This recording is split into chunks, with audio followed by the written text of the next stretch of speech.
Hey guys, Chris here with Crypto Bee Vision, bringing you another wicked video today on trading pairs. Now that means we're going to be talking about Bitcoin trading pairs, USDT trading pairs, and altcoin trading pairs.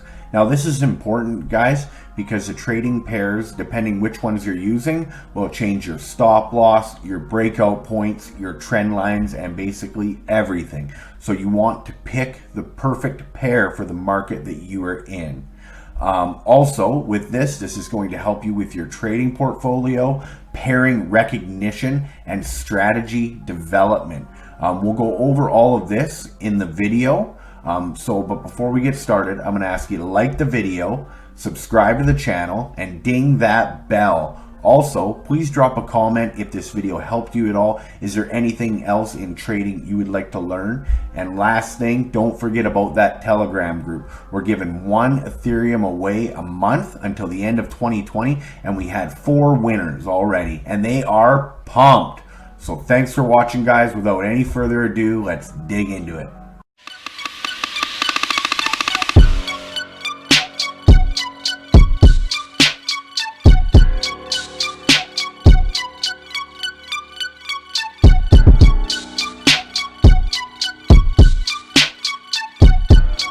Hey guys, thanks for watching the video. Today we're going to go over trading pairs, explain the differences between alt, BTC, USD, BTC, USD, alts, and all those different pairs.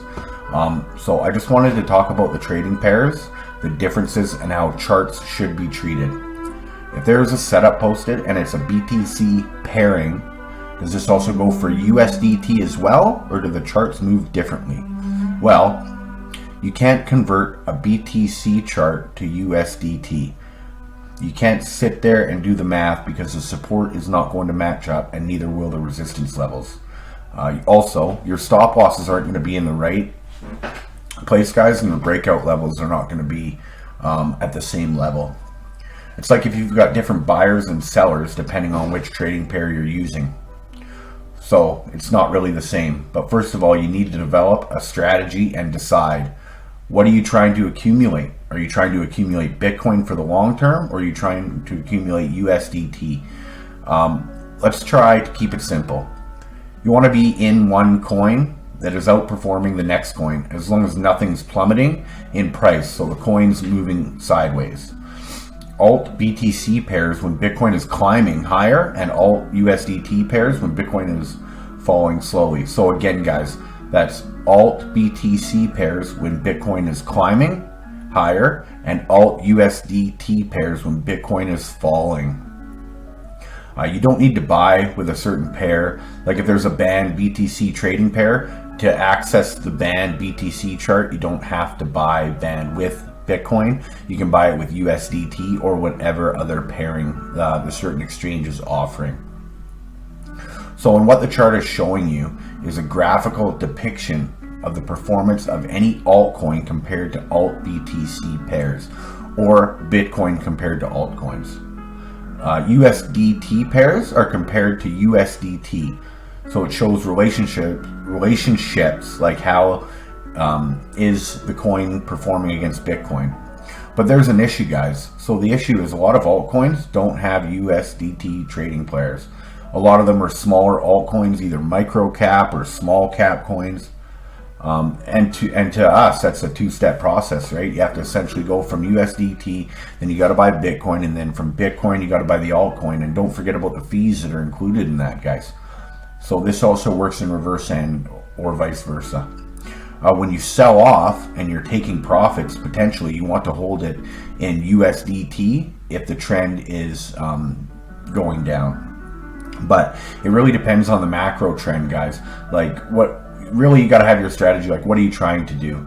If you were in Bitcoin trading pairs over the course of the last 2 months, you would have made a tremendous amount of money, because essentially while you're sleeping, even if you get stopped out, guys, you'd be in Bitcoin, and Bitcoin has been going up.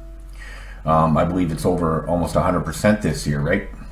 And so you want to always be in a coin that's performing well. You don't want to take losses, and that's where the USDT comes into play.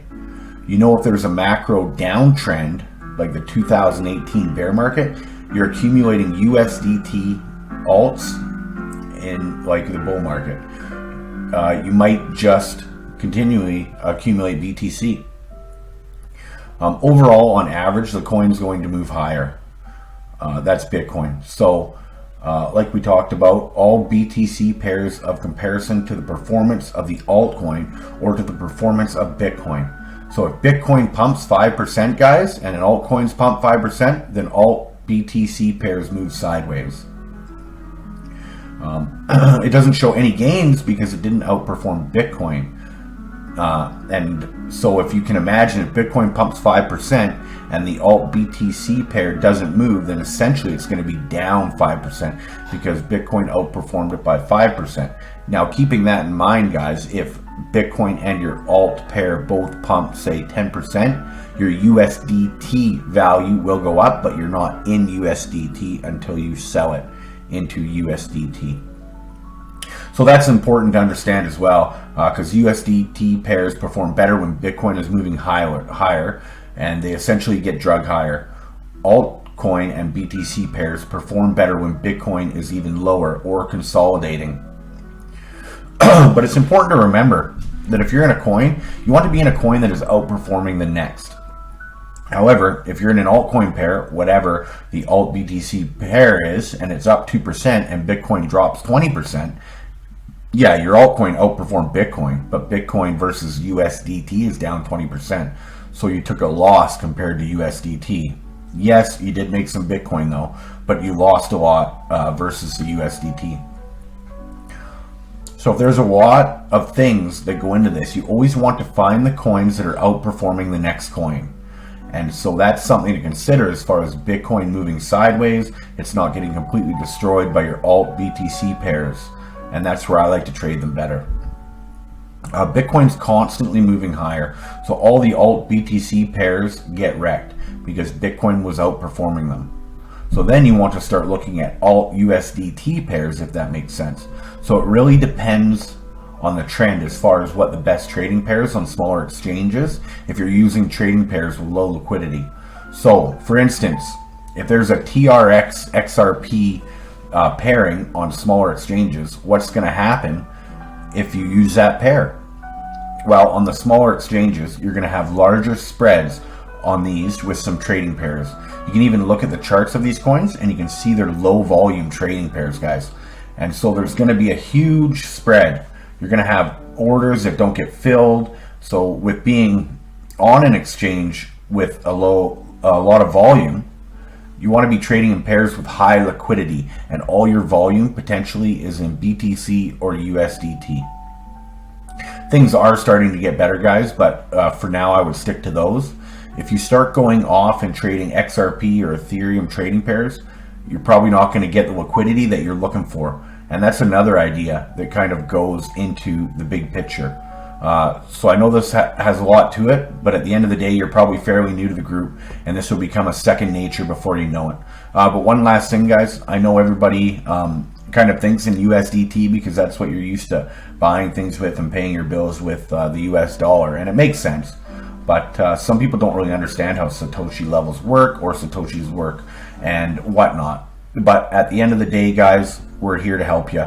And I appreciate your time today, guys. Thanks for watching the video. Don't forget to like the video, subscribe to the channel, and ding that bell. And join that Telegram group, guys. 1 Ethereum a month giveaway until the end of 2020. So thanks for your time, guys. We'll see you on the next one.